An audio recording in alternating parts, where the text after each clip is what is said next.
down to dunk. And I'm down to dunk. I'm down to dunk. This is J-Dub, and I'm down to dunk. I'm Shai Gilgeous-Alexander, and I'm down to dunk. This is Lindy Waters, and I'm down to dunk. I'm Mike Muscala, and I'm down to dunk. This is Jay Will, and I'm down to dunk. This is Kenneth Williams, and I'm down to dunk. This is Lu Dort, and I'm down to dunk. Will you say this is Lu Dort, and I'm down to Dort? This is Lu Dort, and I'm down to Dort. Cracklin Oat Bran? Have you had Cracklin Oat Bran? No. No. Okay. But it's healthy. You a big oat brand guy? I'm a big Oat Bran guy. Okay. I think I would switch it with Fruity Pebbles. Okay, eat faster. Don't put as much in the bowl. Do you have a gallon of milk I can also take home? You don't have milk in there? One cinnamon toast. Okay. Yeah. Cereal is great. Yeah.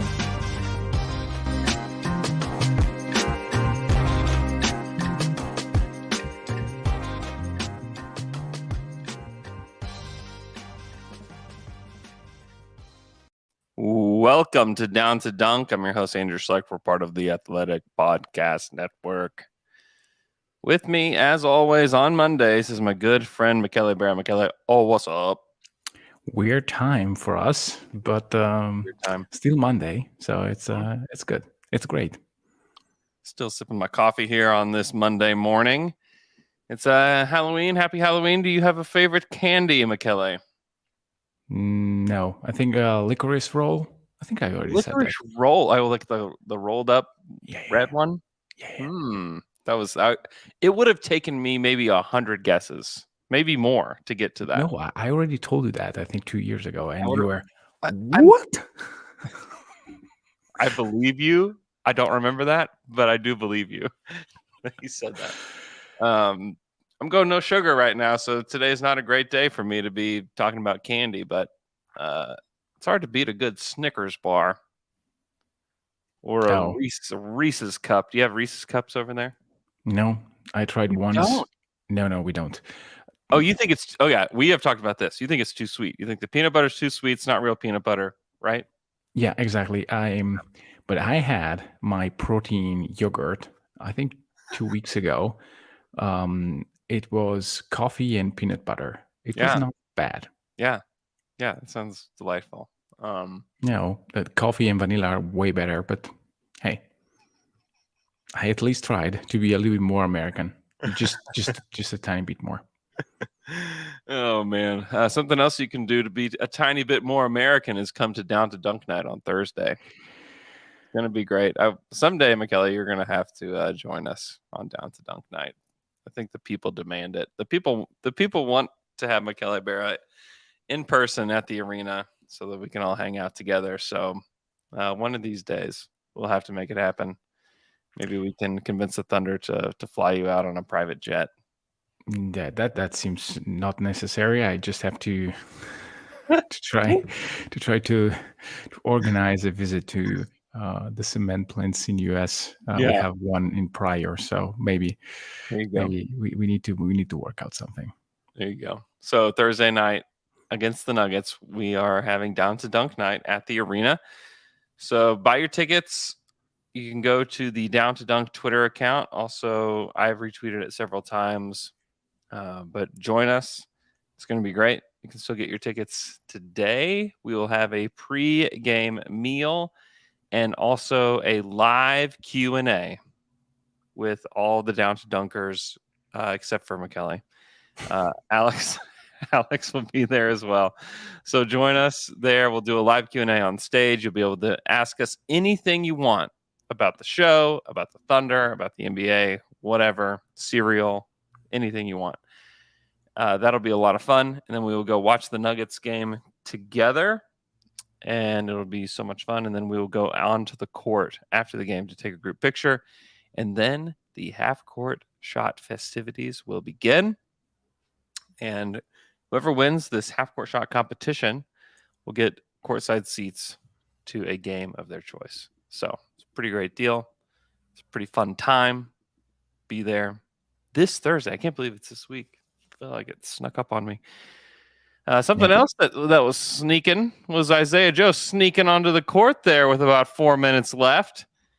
They're down 16 points, and Mark Daigneault is just trying stuff. He's like, let's put in Isaiah Joe for Poku. Let's play a little bit smaller, and they start to turn things around. They're down 16 points, and they battle back.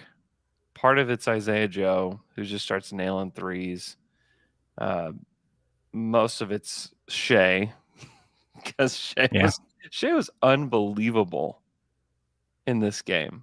He was just an absolute monster in this game against Luka. And I think that I don't know that nationally that people are going to start understanding how good Shai is.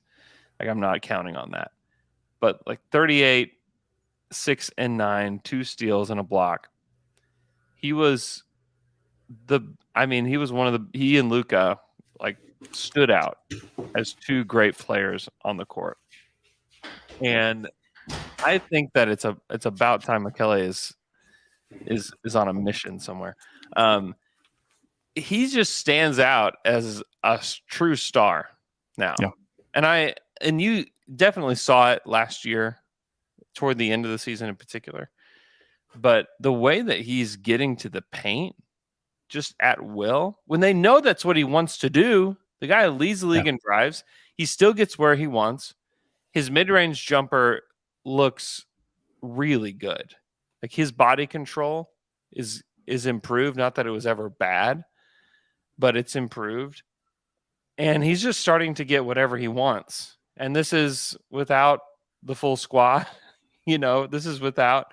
I mean, sometimes you forget, like, Chet Holmgren's going to be on this team. Yeah. It's crazy what he was able to do in this game, and just the way that he continues to fight, the way that he is defending too is different. He's really trying on defense, and he's using his length and using the athleticism that he has. This is an all-star player.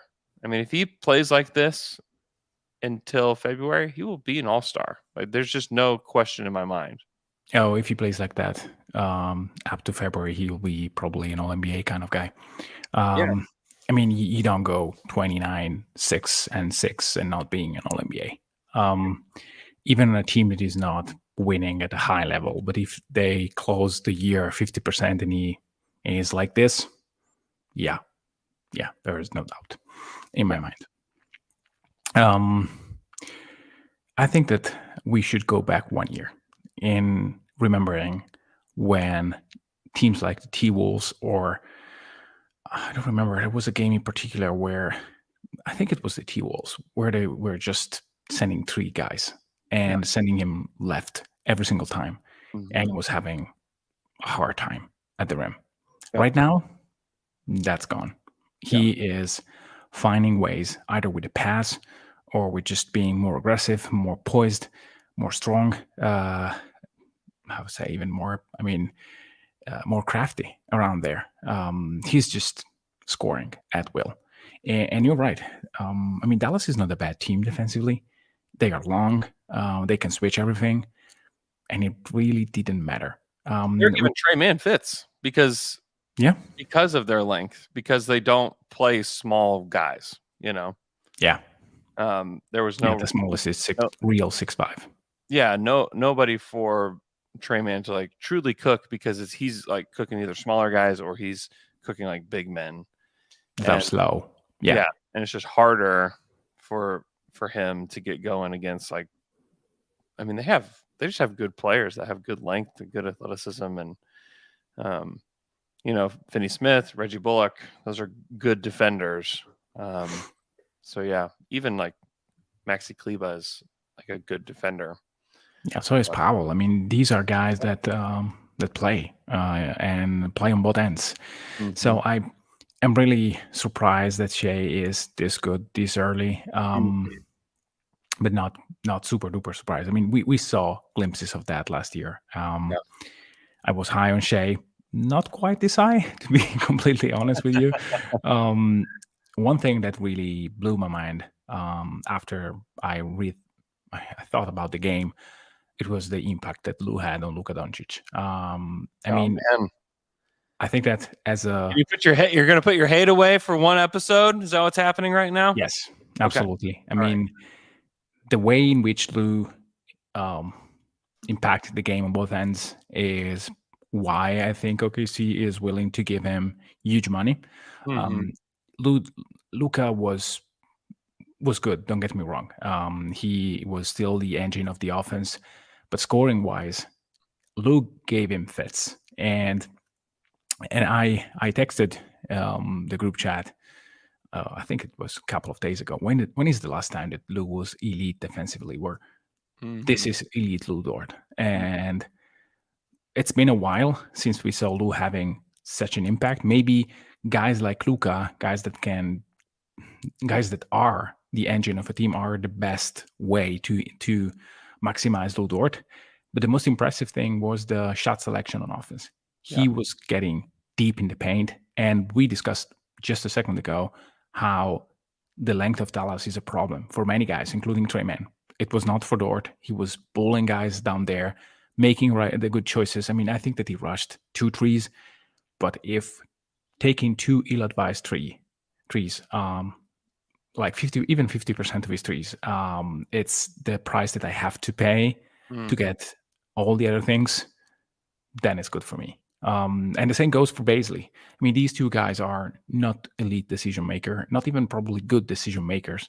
But if they can impact the game to such a high level on defense and they are efficient enough, then these guys are keepers, because you really saw how easy it was for OKC to change the game defensively with all these guys on the court. Yeah. I mean, Dort was great. And we talked a little bit about this preseason, but just like the pressure cooker of games that feel like they matter. And the guys that showed up in this game, it was Shai, it was Lu, it was J-Dub, who played in his first game when you talk about him. Yeah. And it was Darius Bazley. Like, those were the guys that really showed up in this game. And not that like this means it's not an indictment on anybody, but like there's other guys that have just got to have more experiences like this. They haven't had a ton of experiences like this, playing against teams that matter, fighting back. And, it's just good to see, Lu Dort coming out in a game that, feels like they're scrapping and clawing to win this game. They just don't stop. I mean, it was very much a Lu Dort game. Yes. And then the fact that Aaron Wiggins just continues to play, he's just solid. He played 27 minutes. Like, he just knows how to play the game. He wasn't spectacular in any way, but the thing that stands out to me that I don't think I was expecting is the passing from him. Mm-hmm. He is aware all the time of what he needs to do. Like, he's just somebody that knows how to play the right way, knows how to play within Daigneault's system defensively and offensively. I mean, his line wasn't impressive. 5, 5, and 4. It's like, yeah, whatever. But he's just contributing just all the time, all over the court. And he's a guy that you can plug in and feel really good about. It's just, and what's funny is that, like, in the history of the Thunder, how many wings that are role players have they had that you just like plug in and you're like, yeah, I feel good about this guy on both ends of the court, not like making decisions, doing everything. I mean, I don't know if they really have had a guy. Yeah, but allow me to put a little bit more of praise on the coaching staff on this point, because I think that there is a huge difference on being asked to play extremely good defense and being asked to be in the corner just waiting for a shot, compared to, hey, you're a functional part of our offense. Yep. You will be tasked to make decision with the basketball in your hands. Yes, Shai is number 1. Yes, probably you are number 5 in the pecking order. But when you get the ball, you need to think and to act and react. Yeah. And I think this completely changes the way in which a role player can impact the game. Because it's not just, hey, when the ball touch your hands, you need to shoot it. You better shoot it, and you better make it. And if you don't make it, exactly, you suck. Exactly. That's how it felt with like all the role players that would just be parked, like the Josh Hustises of the world, would just have to stand like they compete as hard as they can on the defensive end, and then on offense, you stand there and wait. Yeah. And that's not this new offense. That's not this Thunder team anymore. Like No. we just cannot. You can't compare the two eras offensively at all. Not that like this team is like, oh, they're so much better offensively. This Thunder team is not good offensively in comparison to the other teams. Exactly. It's different. It's different. The way that they do it. It was just a different animal. I remember how electric the Russ for MVP season was, but I also remember texting you, or I don't remember who, probably you. Hey, he made a pass at the last possession of the game to Anthony Morrow. Wow, he did it. Like Shai, if you look at how Shai impacted the game against Dallas, the pass to Isaiah Joe was, I didn't feel like, what is happening here? It's just, hey, that's the right pass. Great. Yeah. He made it. Because I trust Shai to do that consistently. He also did it against Minnesota. Then Poku wasn't able to finish it. They did it against the Clippers at home, and Poku was able to finish it. Yep. So I really like the process. I know that it's early. It's 6 games. We don't have enough data to conclude anything. Right. But the idea that I have in my mind about this coaching stuff and this team in general is extremely high. And I mean, they are playing the right way. If you look at the defense, like, come on, they are rotating like crazy. It's not easy to do that. It's not easy to play a team like Dallas, where if you double a guy for 1 split of a second more than what you should, you have an open corner 3. And they had luck because Dallas missed a bunch of open looks. But for the majority of time, they were on point. Like, they're 6th in defense, according to NBA.com. Yeah, it's crazy. I mean, that will regress to the mean some. Alex mentioned that on Twitter and on our group chat. Opponents are shooting bad percentage against the Thunder. Part of it is closeout, sure. I'm not sure that is the entire picture. I think that luck always plays into that, and you need to wait 25, 30 games to see what is the actual percentage. Yeah, these numbers are, it's not wise to take any of these to the bank yet, as far as like what they are offensively, defensively, anything like that. It's just not, it's not smart to do yet, but just recognizing what they have been through 6 games, it's like, it's pretty cool, to see the way that they've played. They play really hard. It can be, you could get really discouraged after losing, your first 3 games, and especially how some of it looked, but they keep coming at it. There's definitely a lot of surprises in the top 11 in defense. Charlotte's 11th in defense. Washington's 10th. Utah is 8th. OKC's 6th. The rest, Bucks, Lakers, Cavs, Suns, T-Wolves. It's like, okay, that's not crazy. Clippers are 7th. And none of those are crazy, but I think which is crazy. Like the Clippers are 8th. You said 8th or 7th? 7, yeah. And OKC played like they were nothing on defense. They were terrible. Yeah. They looked old. They looked slow. They looked like that yesterday against the Pelicans too. Yeah. So part of that game. And yeah, it's a weird one. I expect them to play better. They had a slow start to their season last year too. Yeah. And picked it up. So you can make no assumptions when it comes to the Clippers and what they're going to be or what they are right now. But you need to burn them. Burn your assumptions. Burn your predictions. What is it?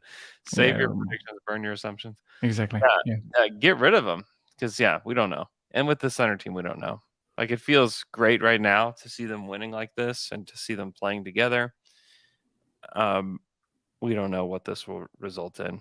We'll know more after 20 games. I think that you really do know what a team is after 20 games. Yes. So but do we care? Do we care about what? As long as they play this way, as long as they play the guys, do we really care about the end result for this season? Here's the thing about this season. This season, you can sit back and enjoy it. Win, lose, doesn't matter. if they lose, they're getting better lottery position. If they win, like they're establishing the baseline for the climb up the second mountain is what they're doing. Yeah. And they're actually proving that we actually have guys that can make it up the second mountain, which is really important. And it's not even talking about a guy like Ousmane Dieng, who like could legitimately be a big part of that next high. Mm-hmm. But he's just not there yet. He's not ready yet. But there's a lot of guys that I think are ready. I mean, I think J-Dub is ready. We need to talk about him. He is a really good basketball player, man. And we're only scratching the surface of what he can be. Because I think there's a legitimate case that in a couple years he is one of the 3 best players on the Thunder because of the way that he plays. Like his pace, he's played in 2 NBA games. Really just one NBA game. He's played in 30 minutes. Yeah. And you can see that he understands pacing and spacing, and like the game doesn't feel fast, doesn't look fast for him. No. He understands it. And he plays defense. He plays defense. He's strong as heck. Yeah. I mean, he drives the lane, can absorb contact, and finish over guys. And it's just like, oh, okay. He gets it. And he's played 30 minutes in the NBA. And he's just making smart decisions with the ball. He takes high percentage shots. There's just a lot to like, and the size that he has, and the ball handling, and the defense. Like there's just so much to like about this guy, and I want to see more. I hope that he continues to stay healthy. I'm sure he's not comfortable wearing that mask, in games, but this is somebody to keep an eye on. I know that it's definitely Shai. Trey Mann has been great. Trey didn't have a great game against the Mavs. That to me is not really an indictment on Trey. Trey's still learning and growing. Mm-hmm. But J-Dub is, he's just like a real NBA player. And the fact that they got him where they did at 12, I think there's going to be some teams kicking themselves that they didn't take him earlier in the draft, even though it felt like somewhat of a reach on draft night. But there are going to be teams that are going to have some big time regrets on not drafting them. I mean, at the very top is the Washington Wizards at 10. Even if we were like, I like Johnny Davis. Mm-hmm. It's been terrible, but I liked him a lot in college.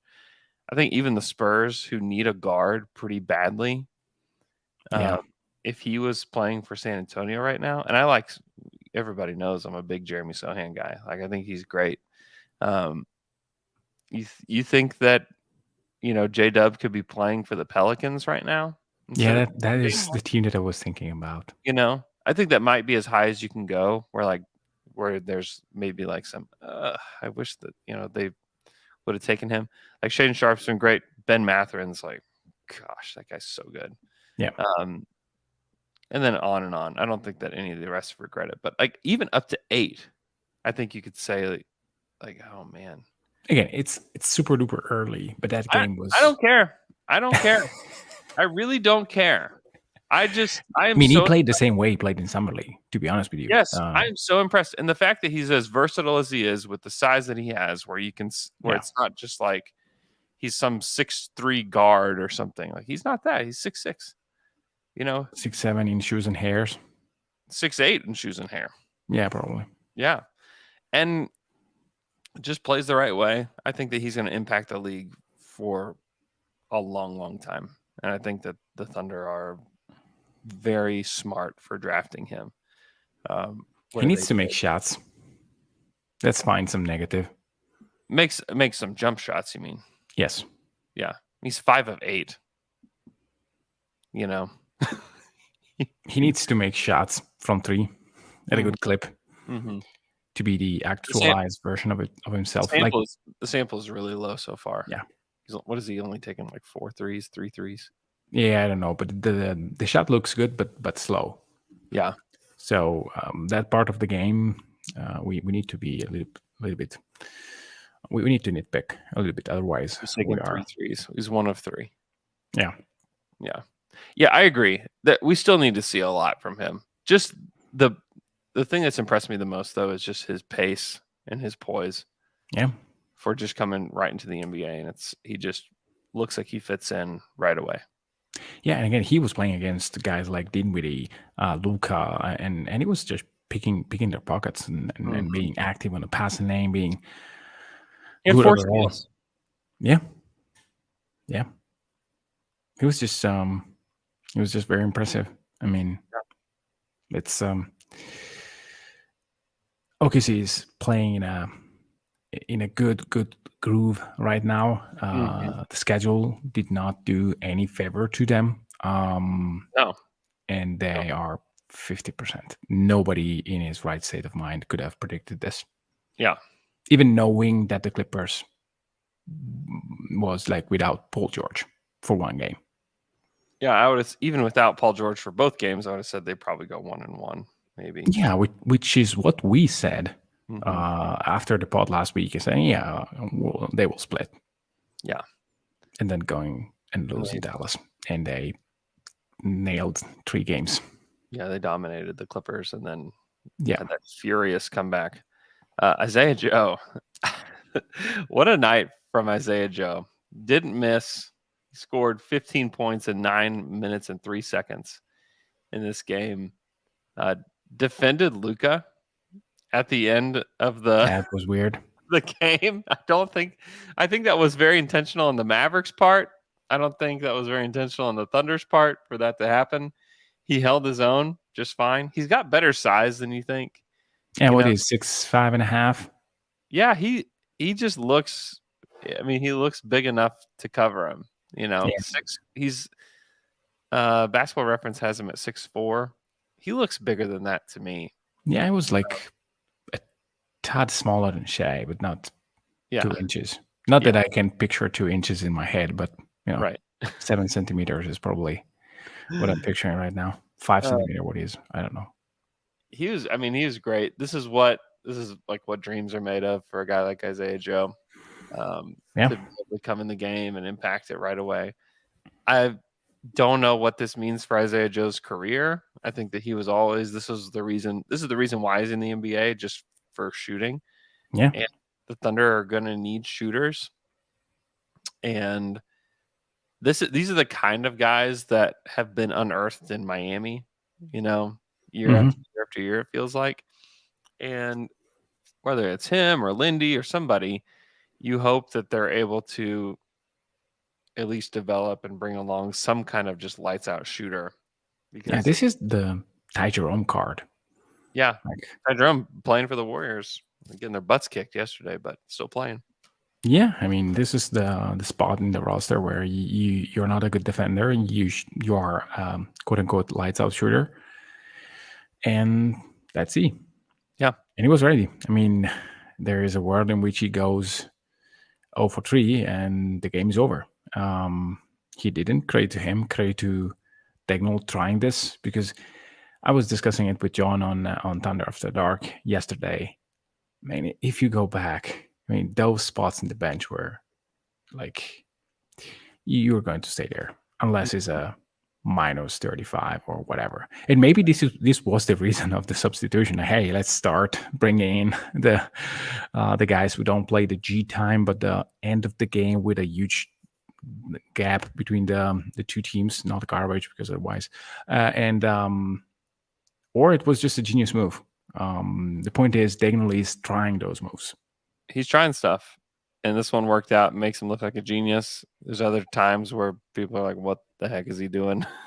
with this yeah, but I mean, minus 16, you sub in a guy that may impact. If not, after 1.5 minutes, you sub in another one, and you just wave your white flag. Right. Yeah. It's really no thing. Like, it just doesn't matter all that much. But shouts to Isaiah Joe.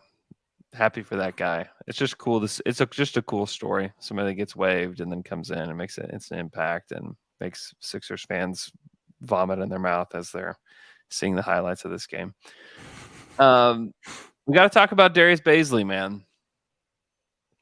Darius Bazley was fantastic in this game. 15 points, 8 boards, 1 loud block on Luka Doncic. This is at the end of the third I think he screamed quarter. something while blocking the shot.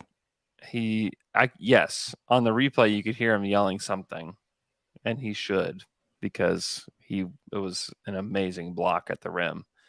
Yeah, it's not like Luka's it's not like Luka Zach LaVine or something, but still, like Luka is Luka Doncic, and he embarrassed him and then immediately embarrassed himself by passing the ball out of bounds. But we'll leave that out.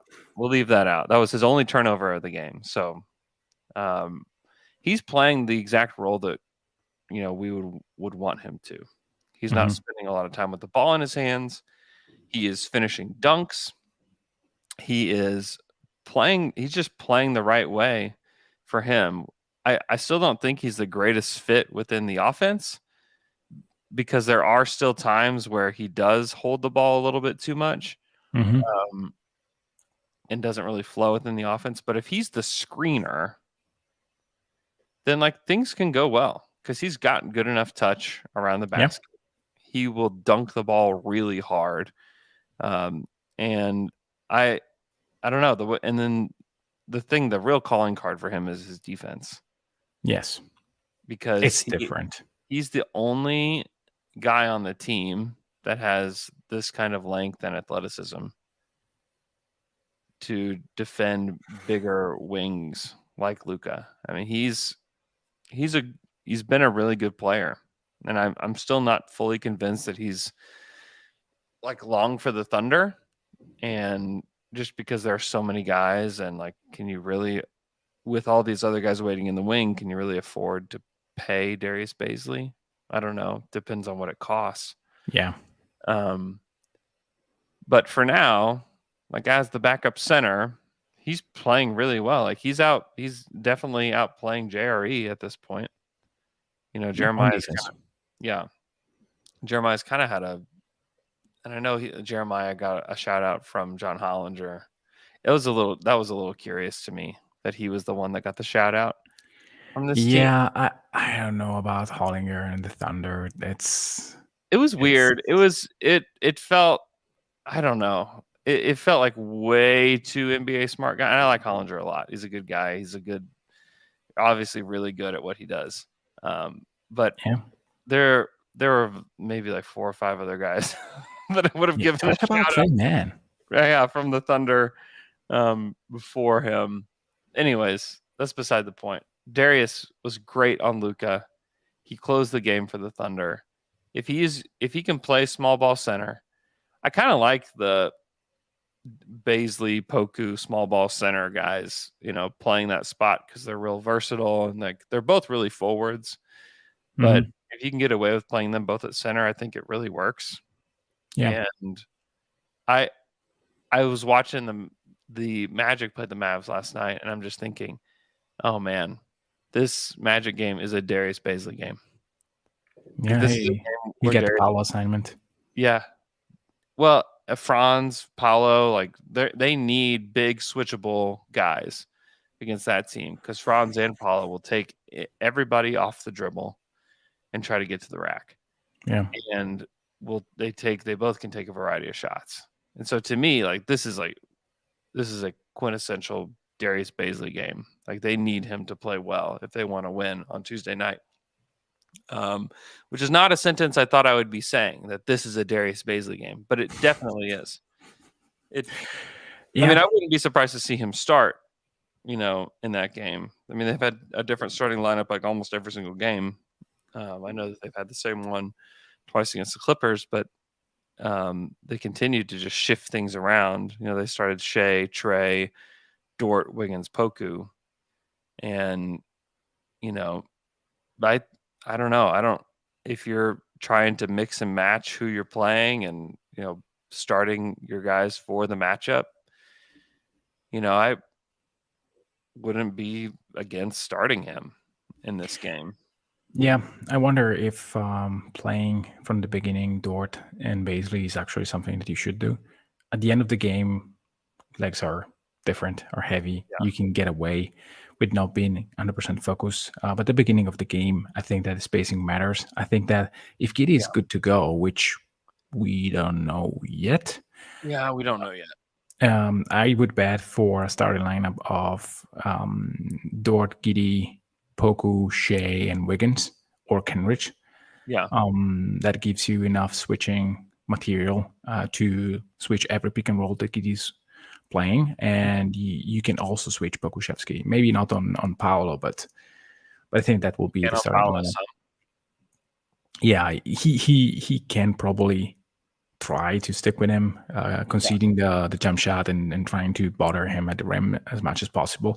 But I think that trying to have a wing that is at least a little bit more consistent from three is the way to go with the starting unit. And then you can put in Darius with J-Dub, with Trey Mann, and then you have the second wave of good defense with Shai and maybe Giddy on the court, Giddy on the bench, and then you have, like, to me, a balanced substitution pattern. But I think that he can play a lot. I was thinking about last year when, as soon as he used to take the ball on the wing outside of the 3-point line, it was jab, and then start of the dribble, two guys, and maybe a good attempt at the rim. Right now is totally different. He is taking those open threes as soon as the ball touches his hands, when he knows that he has enough space, or he's moving it. Like, there were multiple times against Dallas where the ball arrives to his hands and he immediately keeps it moving. That is something that was not there last year. Sometimes he misses a pass, sometimes he takes a split second more, but the fact that he's trying to keep the possession on and not just being the finisher is, to me, very important.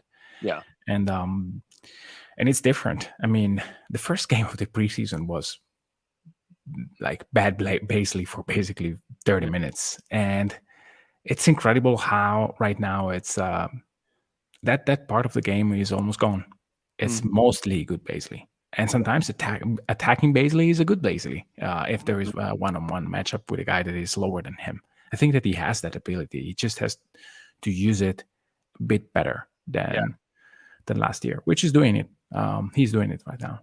Yeah, he did that against Hardaway. I think it was early on in the game where it was kind of old Bazley, where he's surveying the floor, not really seeing anything, and then takes Hardaway off the dribble into the rack for like a little jump hook and makes it, Yeah, but Hardaway is shorter, like way shorter than him. He can do that. He also knew that Christian Wood was down there in the paint and knew that, all right, that guy's not going to do a thing to stop me. I read a very interesting article from Team Cato on Christian Wood. I don't know. He is very, very Christian Wood. He's just doing his thing, scoring when he can. And he is, he's bottom 5 defender in the paint. Yeah, probably. There's a reason he doesn't start. There's a reason they start Dwight Powell. Yeah. But I wonder if, I would leverage his 3-point shooting more compared to his shot creation. Sure. Like the point of the article was, and I'm not saying the team is getting it wrong. I think that whoever is talking to is probably getting things that way, which is, without Luka on the court, they badly need Christian Wood's shot creation. I don't think that they need the shot creation at all. That can be, I remember discussing it with you about Melo, like, hey, Melo can cook with the second unit. You really don't want him to be your shot creator. You want him to be your extra spacer that maybe for 3 minutes he can get hot and cook. But they have enough with Dinwiddie in terms of shot creation. They can use Wood with with Luka to create more space, because people will be way more into guarding him compared to leaving him out, leaving him open in the corner. I don't know if this satisfies Christian Wood though, but I would use him more of a decoy with Luka. I know that the defense will suffer, but in that way you have a very powerful offense. Yeah. Yeah, he's not getting a ton of opportunities like that. And I agree. I think that they're going to have to evolve how they play with him, because he's got to play a lot of minutes just because they don't have a ton of depth. And yeah, it's an interesting experience overall. But yeah, this Thunder team is very interesting, man. We're going to take a quick break. Right after that, we're going to look at some more numbers, and then we're going to talk about potential hard cap and what that might look like for the NBA. We'll be right back.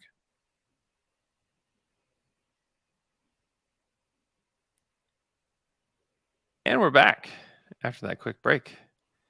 Michele, just talking overall offensive, defensive numbers, the Thunder are ranked 26th in offensive rating at a 108.4, just ahead of the Orlando Magic, who will be in town on Tuesday, and right behind the Washington Wizards. That feels bad. That feels really bad whenever I say they're behind the Washington Wizards in the offensive rating, and that's pretty bad. They do have a positive net rating after 6 games. It's a 0.4. So it's not crazy, but it is good for 14th in the NBA. Just behind Philly, and just ahead of the San Antonio Spurs, who are 5-2. Yeah, it's weird. Smokes. And they won last night. I am perplexed by the San Antonio Spurs team. Hey, Pop's magic. He is really good. He is really, really good. You know, the teams that are suffering at the bottom right now are the Houston Rockets at 1-6. The Orlando Magic are 1-6. The Brooklyn Nets are 1-5, and an absolute mess. And I woke up just thanking the good Lord that I don't have to cover the Nets, because what an absolute debacle that is on and off the court. Yeah, it is a disaster beyond anything I would have thought, and any hope that anybody had for the Nets being a contender. You should flush them down the toilet today, because it's garbage up there, and I don't see this ending well for them at all. No. Detroit's 2-5. No, it's LA's 1-5. Yeah, those are your bad teams. The Heat are 2-5. It's weird. That's weird. That's very weird. I mean, just a word on what is happening outside of the basketball field. I don't want to. I mean, it's not necessary for me to say this, but just go and look what Alex retweeted today. It's enough. Yeah, it's Kyrie is just. I don't want to talk a lot about Kyrie, but Kyrie is not a good guy, and doesn't either. He doesn't know what he's saying. I don't think so. Or if he does know what he's saying, he is like completely out of his mind. Yes, I think that is the case. And there are, like, you can say that the earth is flat, and that's funny. That's obviously you are a weirdo, but say stuff about Germany in the 40s and about Jews, about no, don't touch that.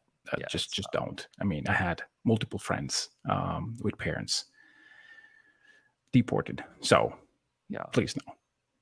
That's not okay. Yeah. But back on the stat, I mean, San Antonio Spurs are shooting 40% from 3. So that is probably going to be going back to 9. No, I don't think so. We had the Magic a couple of years ago being right out at the beginning of the season and then just melting down after a few weeks. Regarding OKC, they faced, I think, 5 of the 6 teams that they faced are top 8 defenses. And Dallas, I don't know where they stand, but they are not very far. They should be middle of the pack or something like that. In defensive rating, they're 12th. Yeah, so they faced all teams top 15 and above on defensive rating. Maybe Denver is not one. I don't expect Denver to be very good. Denver? Mhm. No, they're not. Let me see. But anyway, at least 5 out of 6. 24th. Yeah, 5 out of 6 Denver are has a top. negative net rating right now, negative 2.8. Yeah. So you can say that the offensive rating is probably a little bit skewed by that, and also by the fact that they had horrific 3-point showings, and that is going to be the case for KC. I know that Alex will be mad at me, but they will not score well from 3 this year as well. That's the thing, is that so you have all these other teams that feel like an aberration, with San Antonio shooting 39.4 from 3. The Indiana Pacers are 3 and 4, but they're shooting 38.8% from 3. The Charlotte Hornets are 37.6% from 3. Like those all, they feel like aberrations. Like the fact that Charlotte has 3 wins, 6, they have the same amount of wins that Thunder do. They're 500, 6 games in. Feels like a miracle. Yeah. And part of it's that they're just shooting the ball well. Utah's 5 and 2. They're only shooting 35.7% from 3. Like that's truly not that much of an aberration. Like that's league average. The Thunder are shooting 29.5% from 3. Yeah. I mean, it's not good. Nobody's going to regress to the mean. I mean, it will trend upwards. It will get better. Yeah, it will get better. That's what I'm saying, is that if you're a Thunder optimist, that's the number that I would point to and say the Thunder are taking 36 threes per game, which is good for 11th most. Really tied for 8th is what it is. Because like the Grizzlies, Rockets, Spurs, and Thunder all take 36 per game, and then it drops off to the Lakers at 34 for 12th. But they're taking a lot of threes. The only teams that are taking like a significant more amount of threes are the Jazz, Warriors, and Celtics, who are all taking 43s. But the 29% is only bested by the Lakers, who are shooting 26%. Yeah. And like they will shoot better than that. They have the Lakers. Every team that's shooting less than 30% will shoot better. I don't know when the last time that there was a team that finished less than 30%. I mean, the Thunder were the worst shooting team last year in the league from 3. They shot 32.3%. Yeah. Over under 32 for the Lakers, though. Over. I just don't think teams shoot this bad. Okay.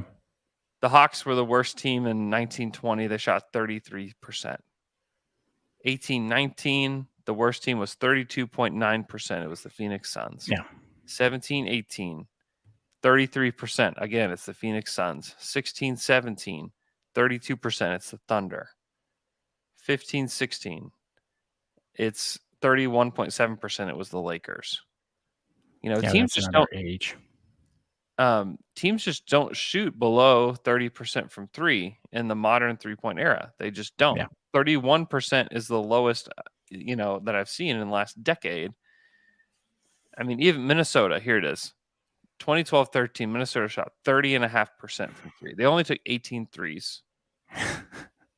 Which that's another era of basketball. This is we have fallen back into the previous era of the NBA, because it's 18 threes.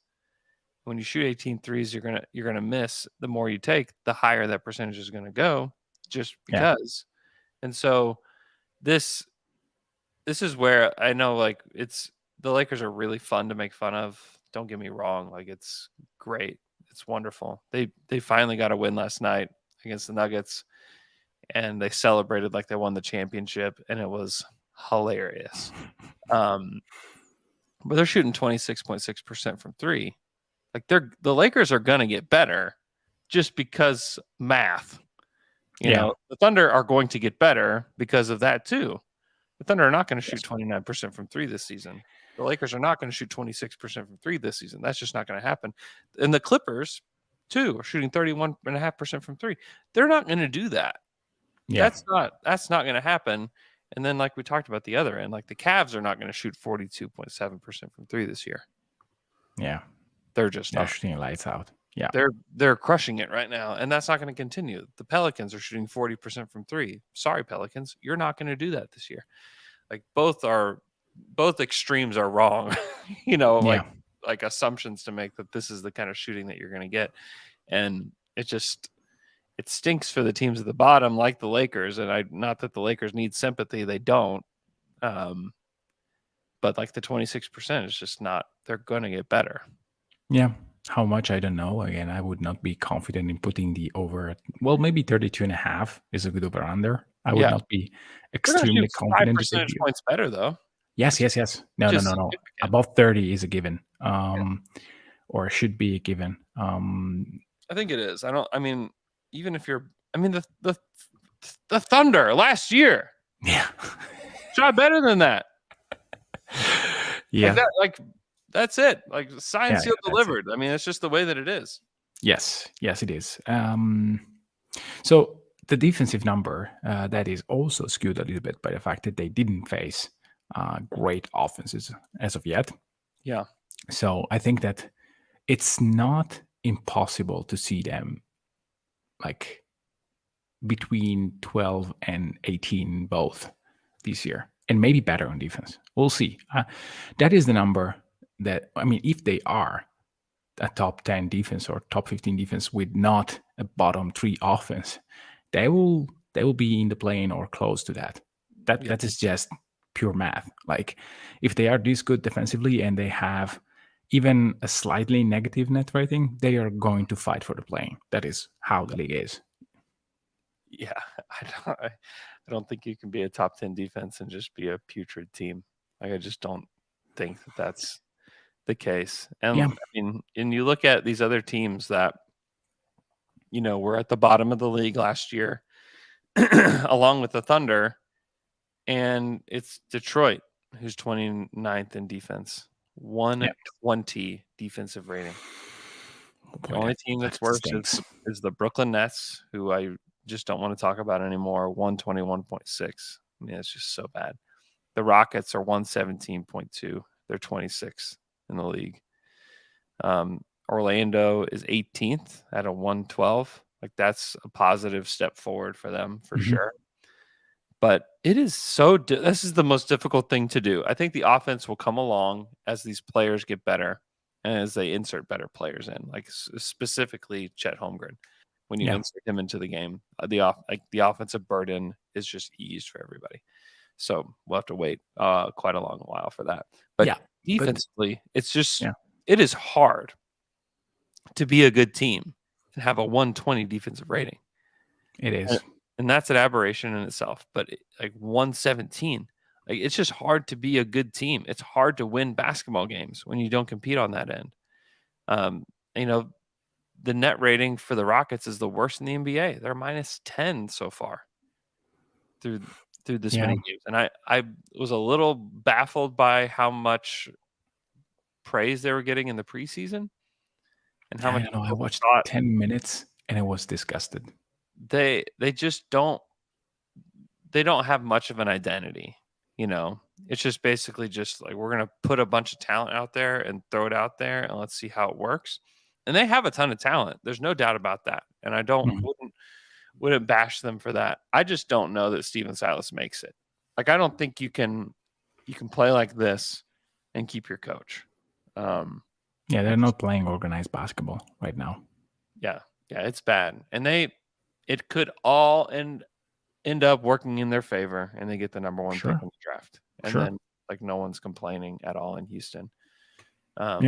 But even if you do get the number 1 pick, you still have to somehow have a competent coaching staff to get you to where you want to go after that. You don't automatically get a title because you get Vic.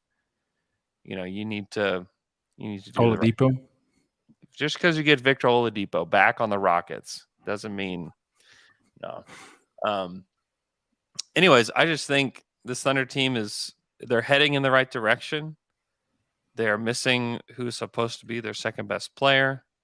They will get another pick in this next draft that will matter to them. Mm-hmm. And you can see pretty clearly if you have watched them this season that they are a real basketball team with real goals, like really trying to put things together today so that things are easier tomorrow. And it's pretty cool to see that all actually coming together. Yeah. And to be extremely optimistic, take all the Bazley segment and replace Chet Holmgren with him. I know. Yeah. I know. Yeah. And then also have like a semi-competent Poku, Yeah. And he was okay against the Mavs. He was okay. Yeah. Still making like pretty good reads out of like the short roll. Like I really actually like that position for him. Oops. Oh, My is that your bad. phone? No, it was my how's it called? The one at the door. Ring bell. Oh, your doorbell. Doorbell. Yes. Wow. Okay. That's a weird doorbell sound. Is that a typical doorbell sound? I have no idea, but yes, it's not.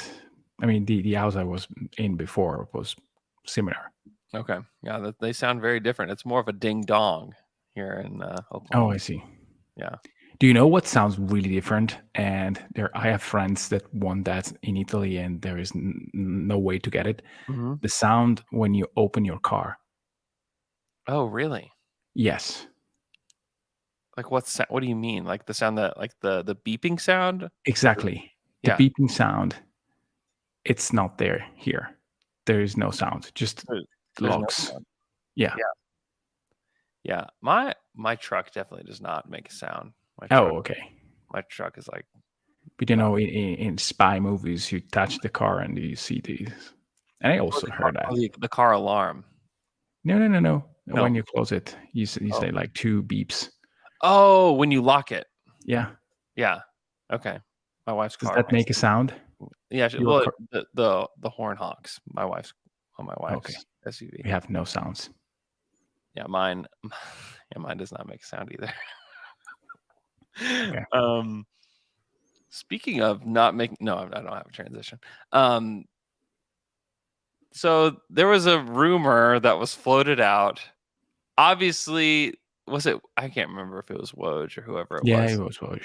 So basically, somebody told Woj, "Hey, we're gonna need you to float this out there." There is absolute intention. There's absolute reason. Whatever it is, I don't know. But the behind the scenes games when it comes to the upcoming CBA are on full display right now with this stuff about a hard cap. And my first initial thought was, there's just no way that the NBA Players Association would ever allow something like that to happen. There's just no way. They couldn't do it. But then you start to you think that way, but then you think like, I don't know, they changed Kevin Durant's contract in the middle of the night. Yeah. For CBA and completely changed the course of like the financial landscape for the Thunder. So you wonder about that. And I would just say, like, if you're a fan of the Cavaliers, if you're a fan of the Grizzlies, if you're a fan of even the Timberwolves, like that being floated out in any form of a hard cap being implemented in the NBA should scare the absolute crap out of you if you're one of those teams, because they're all in. The Cavs have traded all their stuff to get this team. And if they actually put a hard cap on the NBA CBA, they put that in the CBA, you can kiss that team goodbye pretty soon. Like, when Donovan Mitchell's contract is up, they're not going to, they just won't be able, they just would not even be able to keep him. It's just an impossibility because you're going to have to keep Evan Mobley. They've done a good job. They got Garland, they got Mobley, they traded for Jared Allen. The LeVert trade I didn't love, but they still made it, and he's a guy that you have to pay. And then Mitchell is like the finishing piece to this team. Well, you're only going to get this team for a very small amount of time if there's a hard cap, because you just can't keep all those guys. Same thing from Minnesota. You can't. I- You think that Donovan Mitchell is going to take less money to stay with the Cleveland Cavaliers? Because that's what would have to happen. No, but we are talking about 2025. Yeah, but that might be when the hard cap is instated. Yeah. I think they would give like a buffer of years. Sure. Before it's actually like the hammer's laid down, like here's the hard cap. It might be like 2025, 26 or something like that. But in that case, just trade Jared Allen. Yeah. Way before. But you have to make a choice. That guy was an all-star. Sure. Yes. And I agree. That's the thing that sucks about this is that you're going to have to make choices on who's going to be on your team. And at the end of the day, some people are like, wow, that's great. No team's going to be able to stack their roster. Nope. No, that is not the case. I think the large markets are going to have an even more of an advantage at that time because the middle class will go completely away. It will be wiped from the NBA, and it's going to be the haves and the have-nots. And the have-nots are going to want to play in Los Angeles. They're going to want to play in Miami. They're going to want to play in New York. And they're not going to want to play in Oklahoma City, Memphis, Cleveland, Minnesota. I can promise you that. For the same price, no. I think that there are three topics here of extreme importance is, first of all, debunk the players union will never agree to this. As John mentioned to us. I hope they don't. And I hope that it's not a point of contention for the ownership group, that maybe this is just something they're floating out and saying like, hey, this is on our wish list. Because what this would do for the owners is it would make them a cajillion dollars. Because if you can't spend up to a certain amount, they're just like, sorry, guys. We just actually can't do it. We'll just have to take more profit, off the top of this thing. I don't think that it will be like this, but if you can, they will have to divide the cake in a different way. Like, I don't think that the player, will do it with the revenue being shared in the same way. If you change that and you let the owner spend less, but you let the players earn more, then you might see them being more amenable to this. I also want to understand where the bar is set, because if you have a salary cap and then you have an apron that is hard capped, so basically the same mechanism that you have with signing trades, where if you do a signing trade and you are on the receiving end, then the hard cap is triggered at the apron, which is I think 10 millions above the tax line, something like that. I don't remember. It's above the tax line. I don't remember exactly how much. It may not even be a fixed thing. It's just a percentage over the tax line. So that is already different, and it limits you in a different way, but it's also a way to control the costs. I also want to understand if it's a hard cap that applies to every contract in the league. That would be another way to squeeze in a different kind of protection for small markets. For example, it would be extremely interesting if you can exceed the apron only with players that you drafted and you signed, but not with players that you are acquiring via trade. So there are multiple ways to mix it up where you are in a certain controlled spending more than you are right now, but you are still putting a cap on what is the total amount. I wonder if this should be a talking point, though. The league is making a gazillion money. We had different finals in recent years. Boston was in the final. Golden State won. Milwaukee won a title. Toronto won a title. And all this with the current rules. So you can say that there is parity. There is star movement that goes to different markets. And I mean, yes, for Los Angeles right now, it's not a good moment, but the Clippers are not bad. In New York, you don't have two relevant teams, but that is history. I mean, no rule can make up for different ownership. Let's put it this way. So I wonder if this should be a negotiation like, hey, we want this. No, okay, we are making money. Let's go. I mean, relegation doesn't make any sense. Oh, the relegation stuff is so dumb. No, Is the dumbest thing to Yes. ever. I mean, somebody else sent me a DM. They're like, "Listen, like, how do you relegate when the G League plays like 30 games?" No, but it's even if you make Yeah. like you really change the rules where you split, like you have 20 teams that do the first league and 12 that do the second, so you have 32 teams anyway. It's just- Like you have a lot of relegated teams. It doesn't make any sense. Like the dumbest protection of investment is the thing that keeps you the NBA alive and rich. Yes. If you take away that, nobody will be safe in investment. And believe me, I was a big soccer fan when I was young, and you don't want to go there. It No, doesn't make it's any ins- sense. It's insane. It's absolutely insane. And also, here's the other thing: the league doesn't care that much about tanking. Sorry, they don't. They have never Yeah. shown that they care that much about it. They made some tweaks to the lottery. They did some lottery reform. It hasn't changed really the way that teams behave. Mhm. And that is what it is. And just there's going to be some changes in the CBA, whatever it is. You feel bad for these smaller markets that are going to eventually suffer because of the changes that could happen, specifically Minnesota. I think even Memphis is gonna, like, Desmond Bane is awesome. Desmond Bane, you're gonna have to back up the Brinks truck for Desmond Bane when it comes time to pay that guy. And they may have, if something like that happened where they institute a hard cap, they may have to be choosing between Jaren Jackson and Bane. Yeah. And right now, I think that you would choose Bane over Jaren, but that's a terrible decision to have to make. This early, yes. I mean, that cuts their championship window, just cuts it out. Yeah. Because the rules prohibit you from keeping both. Yeah.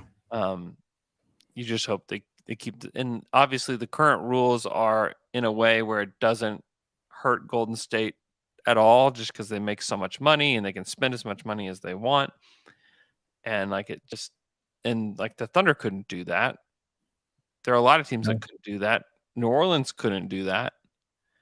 New Orleans is going to have to make some decisions themselves just because they've done so many good things, even under the current rules, just because they don't have an ownership group that can afford it. Yeah, it's almost penalizing good management, which is Yeah. I something mean, that it you really don't definitely want. is.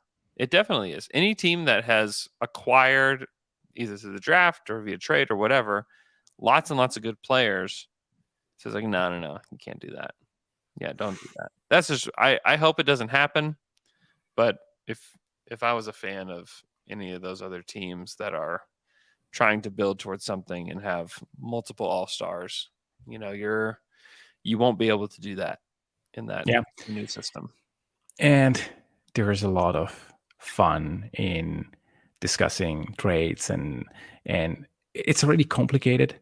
But like, I praise myself to be a guy that knows numbers, and when I try to understand, even if it's a bunch of years, then I'm really trying to understand NFL cap rules. That is just doesn't make any sense. They have hard cap. They sign contracts that don't make anything. That don't mean anything. Like, yes, you have void years. You can do all sorts of machinery. Is not as fun as the NBA, where it's complicated to get everything, but the basic rules are in such a way that everyone can concoct a trade, and it's 80% okay.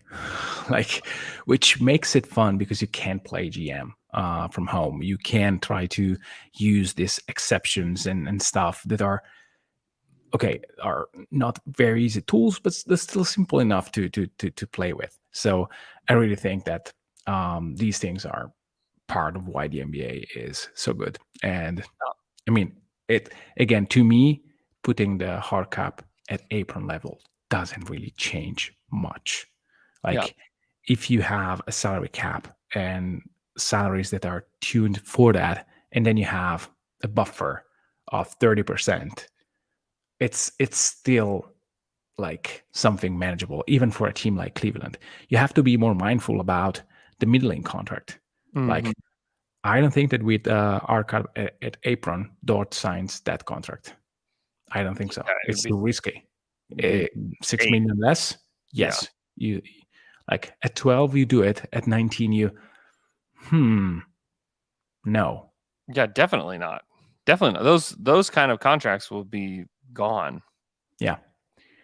You'll have a higher population of like salaries around 12, 13. Yeah, the 14. mid-level, the taxpayer mid-level will be standard for good players, the great players. And then if you're a team that like the Knicks, if you pay RJ Barrett like he's a great player, it is so much more damaging to your Oh, yeah. franchise. Like Tobias Harris will never sign a max. Yes. Yeah, the max for these just rando guys that score 20 points a game will have to go. You'll have to Exactly. really sift through who these guys are. And sometimes that's really hard to do at the end of a rookie extension. Yes. It can be really hard to know, like, is this guy really a guy? Because even the Thunder who signed Shai to this contract, I think they hoped he would be this. They know. They knew at the time. I didn't know. Maybe, but I'm not the smartest guy. I didn't know. I think you hope that he's this, and it's great that he is. But I don't know that it was always just a complete guarantee that he would be this. So I don't know. It's something to watch.